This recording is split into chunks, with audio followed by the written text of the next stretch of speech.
বরফে ঢাকা এক জায়গায় এক বরফের ভালুক মা তার ৩টে ছোট্ট বাচ্চা নিয়ে থাকত। একদিন এক দুষ্টু বিড়াল চুপি চুপি এসে ৩টে বাচ্চাকে নিয়ে পালিয়ে গেল। ভালুক মা রাগে তাকে তাড়া করল। চালাক বিড়াল বরফে একটা গর্ত করে সেখানে একটা বোম রাখল। ধাম করে ফেটে গেল আর সেখান থেকে অনেক মাছ বেরিয়ে এলো। বিড়াল তাড়াতাড়ি বাইকে করে সব মাছ নিয়ে পালালো। তারপর আগুনে মজাদার মাছের শিক কাবাব রান্না করল। সে ভালুকের বাচ্চাগুলোর সাথে খেলতে লাগলো আর তাদের জিম করাতে লাগলো। কিছুদিন পর বাচ্চাগুলো খুব শক্তিশালী হয়ে গেল।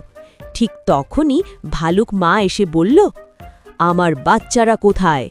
বিড়াল হেসে বলল, এই তো এখানে, বেরিয়ে আসো। হঠাৎ ৩টে শক্তিশালী বাচ্চা বেরিয়ে এসে নিজের মাকেই তাড়া করল। ভালুক মা ভয়ে পালিয়ে গেল আর দুষ্টু বিড়াল হাসতে লাগল।